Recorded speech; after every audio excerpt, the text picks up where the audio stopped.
other event that happened to him that was so close to him, really changed his artwork, because the artwork didn't become the point. The story became the point, and then that was it. So it wasn't a marriage between the artwork and the story, the narrative. It just became about the narrative. Doesn't really matter anymore. To the point that he was trying to make narratively, because he was immersed in these statements he was trying to put out. And so, again, if you were making a comic book, right? If you were making a comic books require this artistic thing and also this writing thing. But if you're just trying to write, then the art's gonna fall off, and that's exactly what happened.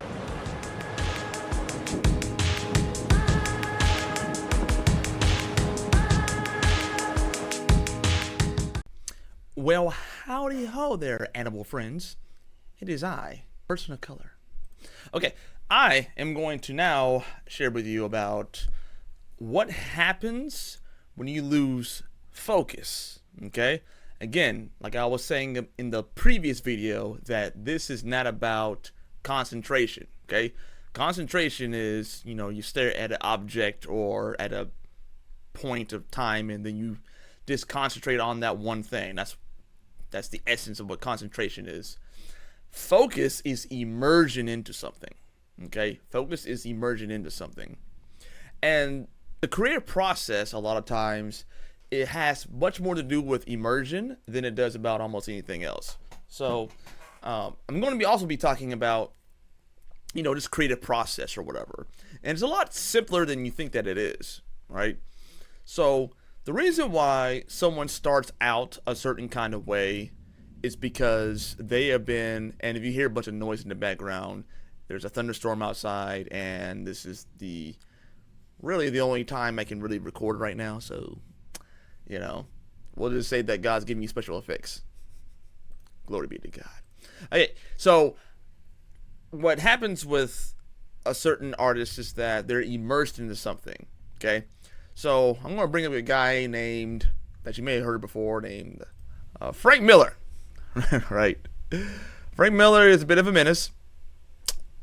And the way that he said that he grew up with books that had more to do with noir, So, the black and white noir, detective novels, things like that. So you can see where also some anime has strong anime influences, things like that. So you can see why he came up with Ronin, how he came up with Sin City. It makes perfect sense as to why this guy is now an old man, which is kind of crazy to think about. But he's not even an old man. He's an older man, but I don't know if it's. But he's had a rough time. So, this is Frank Miller. This is one of the legends. There's Ronin right there, because I think that back in the day, I forgot which type of anime that he was watching back in the day, but he had these influences because he was always looking at and reading this kind of stuff, right? And then a little something happened. Well, I'm not even going to minimize it in a joking way, honestly. Then something called 9/11 happens, right?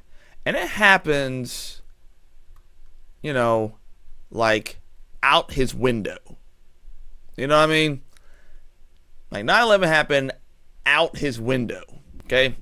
Very, very close. And very, very different. Right?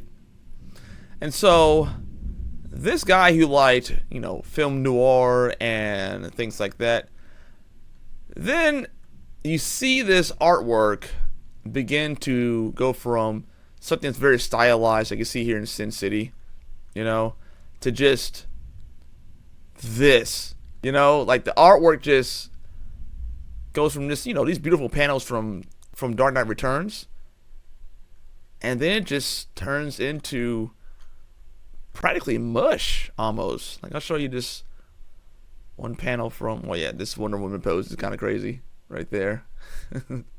I love it. I love it, and at the same time too, it's like, that could have been done better. But yeah, look at this Wolverine right here. This is a good breakdown as to what his style kind of looked like at one point in time. So that's him on Daredevil, that's him with 300, that's him Batman, and then it just kind of falls off. There's no getting around it really. I'm trying to make the stylized argument, but that's rough. That's rough. So the point and the focus was on what happened 9/11, and then you have this book that he makes. I don't know if the display, I have to type it in here. I probably have to type it in there. I think it's called Holy War. Yeah, look it up real quick. Oh, Holy Terror. Holy Terror. That's it. So he makes a book called Holy Terror, and this is not far after, but years after the Twin Tower attacks, affects him radically. And this really rocks this guy's world. And this book is very, very, very aggressive towards Islam and towards Muslims in particular. Very aggressive towards it. Very aggressive towards it. So, because he was immersed in one thing previously and got immersed with this other event that happened to him that was so close to him, really changed his artwork, because the artwork didn't become the point. The story became the point, and then that was it. So it wasn't a marriage between the artwork and the story, the narrative. It just became about the narrative. And the artwork just became whatever, doesn't really matter anymore. To the point that he was trying to make narratively, because he was immersed in these statements he was trying to put out. And so, again, if you were making a comic book, right? If you were making a comic books require this artistic thing and also this writing thing. But if you're just trying to write, then the art's going to fall off, and that's exactly what happened.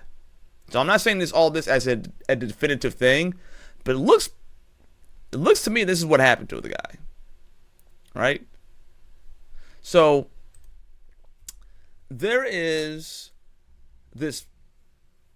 Sometimes there's these concepts of, well, this is how you get inspiration. This is how you get inspiration. No, your inspiration is already there in front of you, honestly. But the thing that throws people off is getting immersed into something else rather than staying focused on what they're actually trying to accomplish. Now, one of the big things that I see artists, because again, we're so visual, we visualize things, we visualize threats, and our brain has a difficult time distinguishing between what is fictional or in our head and what is reality. Has a tough time doing that. And you always go back to that basketball example where they had a control and they had a experiment where they had these basketball players shoot free throws, and there was a control group who didn't do anything, and then there was one group that was shooting the free throws for a month, and then we had another group that was imagining themselves shooting the free throws. And between the people who were physically doing it and the people who were imagining themselves doing it, there was only a 2% difference. So the people that were shooting it physically, 23% increase in terms of accuracy. And the people who are imagining themselves doing it, 21% increase in accuracy, which is wild. So your brain does not distinguish well between reality and fantasy. And so because you're more visual, if you are a visual artist at least, if you're more visual and that's or if you're music, that sound or that thing becomes more pronounced in your mind, in your thought process, then it's like you gotta really protect that stuff. You have to really protect that stuff. Like you can have statements like this one guy, right? Go back to the browsers here. I don't know that I'm not as familiar with his work at all, but it's a terrible name. Garth Ennis, is that his name? Really? Wow, that's a terrible name. Anyway, but this book was very deconstructive before deconstructive works really became huge. Like Frank Miller was like one of the archetypes of that kind of thinking and that kind of book. And, this was one of the peaks of that sort of creative diversion into it. And now everything's subversive or whatever. It's kind of annoying now. Everything's just too doggone cynical. But The Boys was, at the time was the was peak cynicism like you've never seen before. You've never seen cynicism like this before. Anyway, so he had something to say though in terms of early concepts, the idea of superheroes not being so noble or doing what adults do, which is posture as one thing publicly and then be something else privately. Okay? And I feel so bad for 20-year-olds. I feel so bad for y'all in your 20s. For those in your 20s, I feel so bad for y'all because you've been lied to about almost everything, and it's going to take a while to unwrap all the lies. But the biggest thing that I have to tell you is that no, adults don't know what they're doing. Okay? So question things and go with the actual information rather than someone's confidence in what they believe. Okay, anyway. But this guy wanted to make this book about commentaries on putting your fate in the hands of superheroes, okay? So that was the thing, and it was pretty hardcore little book, right? But then he got immersed in the news cycle of, the Orange Man, the tremendous Orange Man okay. He got immersed into that, and then the thing just became about exactly that. Orange Man Bad. It became Orange Man Bad the show. And so the work suffered from it because the thing that he had immersed himself when he originally made the thing was now removed from what this TV series was. So again, losing focus is the thing that can really detach you from the work that you're actually doing. Now, sometimes it works out. I think, sometimes it doesn't, because you'll bring in a fan base who are immersed in what you're immersed in. You put the book out, you put the music out, you put the whatever out, and they're immersed in it. And then all of a sudden you change what you're focused in on, what you're immersed in on, and then all of a sudden the fans are like, "Dude, what the heck? I thought we were doing this." So these are the ups and downs of a fan base. But it is good if you can just be immersed, be focused in on that. That's going to carry your work through to the end on a consistent basis. And that vibe you're kind of crawling into or trying to get into, that is going to be the thing that is going to give you longevity in the work that you're going to be doing. Now, the things that can distract you are indeed, and this is a big one for, again, visual people, is people. This is a big threat. So going back to what I was saying before about threats, okay? People, because you pronounce this stuff so far in your head, this stuff is so pronounced. Some of y'all are too focused on what people think to the point where you worship people. I don't worship people. Yeah, you do. Because your whole mind, from what you wear or don't wear, what you wear, what you listen to, is either a rebellion against people or compliance for people. How much of that is actually for you? How much of that is actually for you versus trying to stick it to the man or to make sure that, I comply with everything so that no one says anything bad about me? See, I don't know about all that, bruh. Some of y'all just be so tore up about what people think about you. Now, I get why. I understand why. So I'm not being insensitive to that. But I am saying this.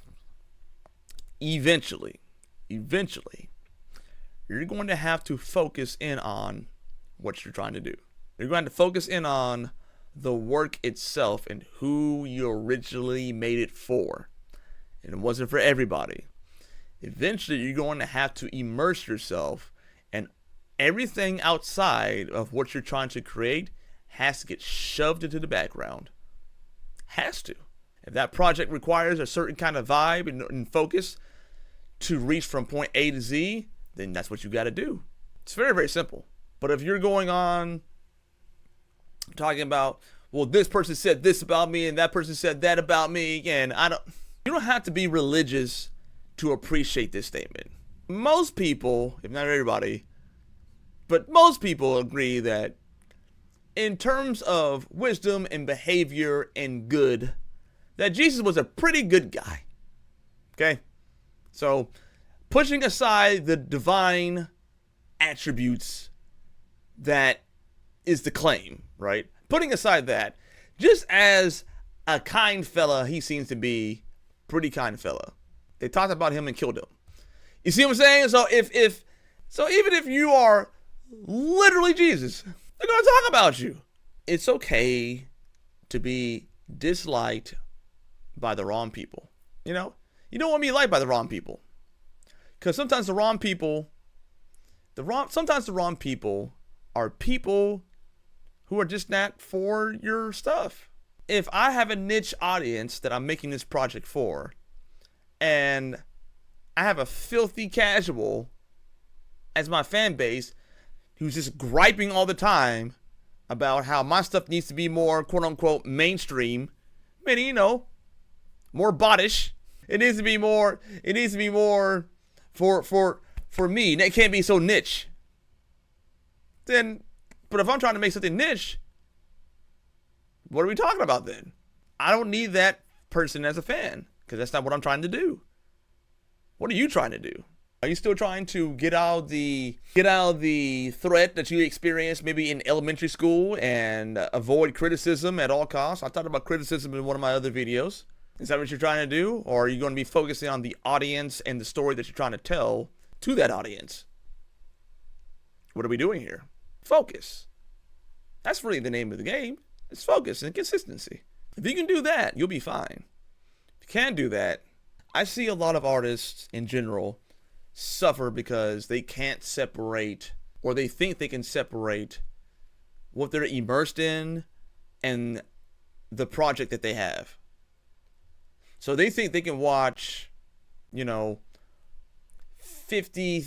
50 hours of Orange Man Bad and not have Orange Man Bad show up in their music or show up in their artwork or show up in their project somewhere. And again, if the focus was Orange Man Bad, the comic, then that's what you want. You want to immerse yourself in that. But if that wasn't the focus, people are going to look at that and say that, where did this come from? We know that Orange Man Bad. Like, you're not saying anything original with that. Like, what's going on? It's like, I didn't come here for that. It's like if a restaurant just switched out their menu all of a sudden and was like, okay, I know that we're known for pancakes or chicken and waffles. I know we're made for our chicken and waffles. But I was watching a bunch of YouTube videos. I got really excited on this, and from now on, we're going to be doing grits, buttered and seasoned grits. So we're going to have it on the menu or whatever, but whatever. But we're going to really be concentrating on buttered grits, seasoned buttered grits. They're going to be like, nigga, what? You know what I'm saying? Like, they're going to be just looking at you kind of weird. Because you weren't focused on what you said the establishment was called. The establishment was called Chicken and Waffles. Yes, sir, chicken and waffles. You do some other stuff, too. But all of a sudden, like overnight, you change the whole menu out to just grits. Then you minimize the thing that what your restaurant was featuring on the cover. It says chicken and waffles. And I come in there, and there's nothing but, like, pictures and menus and points and advertisements about grits. Buttered grits and seasoned. Like, now, there's an audience for that. But it just wasn't yours. And because you want some YouTube videos and some stuff like that, meant that all of a sudden that now everyone's going to be into it the way that you're into it? No. You didn't bring them in on that. So you got to stay focused. And like Miller has and had, usually when it comes to a lot of the arts and things like that, it's much more of a progressive, open-minded kind of field anyway. So then all of a sudden it's like you get something that's very, very close-minded in terms of, the Holy Terror comic books. And people are like, we're open-minded and want to be inclusive, and this isn't anything but that. You see that? He lost a ton of fans doing that stuff. He lost a ton of connections and friends and things like that because, he's in a medium that was much more inclusive. And all of a sudden, you're making something that's completely, not inclusive. It's very exclusive. So, Just ask yourself. Just ask yourself that. What are you actually focusing in on? And are you actually focused? Make sure that you guard your eye gates and your ear gates. And make sure that you're speaking these things too. Like, be immersed in it. Be immersed in the process. Be immersed in the material you're hearing. Be immersed in who you're talking to. Because some of y'all be getting distracted by family drama or whatever. You ain't got to sit there and respond to the family drama. It's like, oh, sorry you feel that way. Well, I'm going to go back to work now. That's it. Yeah, but blood is thicker than water. It's like, so if I were to, for example, do something heinous to you and I go in front of a judge, the judge looks at the fact that we're related. Well, he's your brother, so, no big deal. Case dismissed. No. If the person is distracting you intentionally to get attention or whatever is happening with that situation, and they're doing that, you're like, okay, I don't have time for this because I can't change you. You can't change nobody. Jesus can change people, but you can't. You've been trying your whole life. Closest thing you're going to have to that is the medium that you're in terms of the arts actually can bring a perspective and change some things. That's the incredible power that you have, and so therefore you need to respect what it is that you're actually doing. When you had that pen in your hand, when you had those headphones on, when you had that drum machine ready to go, respect it, because it's very powerful, incredibly powerful, because it involves story, and story is something that even God himself used. Even he uses it. So put some respect on what you're doing and stay focused. All right. Love you all very much. I'll catch you in the remix. Deuces.